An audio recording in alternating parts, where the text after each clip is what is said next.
بسم اللہ الرحمن الرحیم۔ اسلامی تاریخ میں خلافت کا ادارہ ایک سنگ میل کی حیثیت رکھتا ہے۔ یہ نہ صرف مسلمانوں کی سیاسی اور مذہبی رہنمائی کا مرکز تھا بلکہ امت کو ایک جسم کی طرح متحد بھی کرتا تھا۔ خلافت کے تحت دنیا بھر میں مسلمانوں کی ایک ہی آواز اور ایک ہی قوت تھی کہ زوال کے بعد مسلمانوں کی حالت یکسر بدل گئی اور وہ مختلف ریاستوں میں تقسیم ہو گئے۔ خلافت کی موجودگی میں مسلمانوں کے حقوق کا دفاع ایک مشترکہ طاقت کے ذریعے کیا جاتا تھا، لیکن ریاستوں میں بٹ جانے کے بعد یہ اتحاد ٹوٹ گیا۔ موجودہ مسلمان ریاستیں اپنے اپنے مفادات میں محصور ہو کر ایک دوسرے سے دور ہو گئی اور نتیجتاً امت کی اجتماعی طاقت میں کمی آ گئی۔ خلافت کا ادارہ مسلمانوں کے لیے صرف ایک حکومتی نظام نہیں تھا بلکہ ایک روحانی، سیاسی اور معاشی اتحاد تھا۔ جب خلافت کا قیام ہوا تو مسلمانوں کے پاس ایک ہی مرکز تھا جہاں سے ان کی رہنمائی اور مسائل کا حل ہوتا تھا۔ خلافت کے تحت اسلامی دنیا میں اتحاد تھا جس سے مسلم امت کے اندر یکجہتی کی فضا قائم ہوتی تھی۔ خلافت کے تحت امت کو ایک جسم کے مانند سمجھا جاتا تھا۔ جہاں ایک مسلمان بھی دنیا کے کسی بھی کونے میں ہو، وہ ہمیشہ ایک ہی مقصد اور ایک ہی رہنمائی کے تحت متحرک تھا۔ مسلمانوں کا اتحاد خلافت میں ان کی طاقت کا اصل راز تھا۔ خلافت کے تحت امت کی طاقت صرف کسی ایک علاقے تک محدود نہیں تھی بلکہ عالمی سطح پر اس کا اثر محسوس ہوتا تھا۔ خلافت نے مسلمانوں کو ایک طاقتور معاشرہ بنایا جس نے دنیا کی بڑی طاقتوں کے مقابلے میں اپنی حیثیت کو قائم رکھا۔ خلافت کی تاریخ میں کئی مرتبہ داخلی مسائل نے اس کی طاقت کو متاثر کیا۔ سیاسی کشمکش، اقتصادی مشکلات اور بعض اوقات خلافت کے حکمرانوں کی ذاتی وجوہات نے اس کی کارکردگی کو کمزور کیا۔ تاہم ان مسائل کے باوجود خلافت ایک ایسا ادارہ تھا جس نے امت کو اپنے مضبوط حصار میں رکھا اور مسلمانوں کے حقوق کا تحفظ کیا۔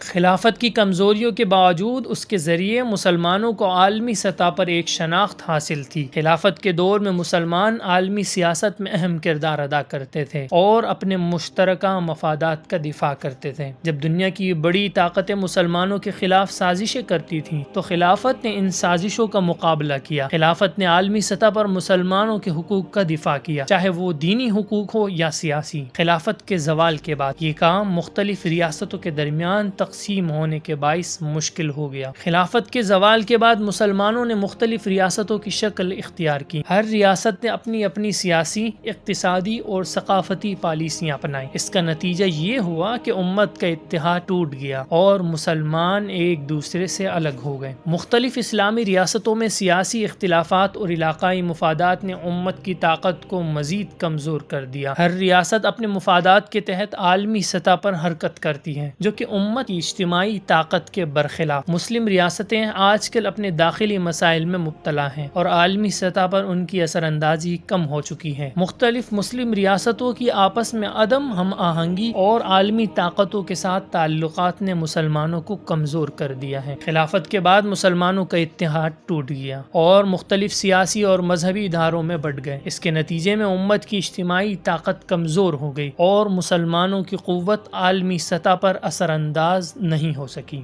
خلافت کے تحت امت کا دفاع عالمی سطح پر ہوتا تھا، لیکن ریاستوں میں بٹ جانے کے بعد مسلمانوں کو اپنے حقوق کے لیے خود لڑنا پڑا اور ان کا دفاع مشکل ہو گیا۔ آج کے دور میں امت کو ایک بار پھر اس اتحاد کی ضرورت ہے جس کا آغاز خلافت میں تھا۔ مسلمانوں کو ایک جگہ اکٹھا کرنے کی ضرورت ہے تاکہ وہ عالمی سطح پر اپنی قوت کو دوبارہ بحال کر سکیں۔ خلافت کے دوبارہ قیام سے مسلمانوں کو عالمی سطح پر ایک طاقتور آواز ملے گی اور ان کے حقوق کا عالمی سطح پر دفاع ممکن ہوگا۔ خلافت کا قیام امت کے لیے ایک خواب کی طرح ہے، لیکن اس خواب کی حقیقت میں تبدیل ہونے کے لیے امت کو اپنی تمام تر کوششوں کو ایک جگہ جمع کرنے کی ضرورت ہے۔ امت کی طاقت خلافت میں تھی کیونکہ خلافت نے امت کو ایک متحد جسم کی مانند بنایا تھا۔ آج کے بکھرے ہوئے مسلم ریاستوں میں امت کی طاقت کا فقدان ہے۔ خلافت کا قیام امت کے اتحاد کے لیے ضروری ہے تاکہ مسلمان ایک بار پھر عالمی سطح پر اپنے حقوق کا دفاع کر سکیں اور دنیا میں اپنا اثر و رسوخ دوبارہ قائم کر سکیں۔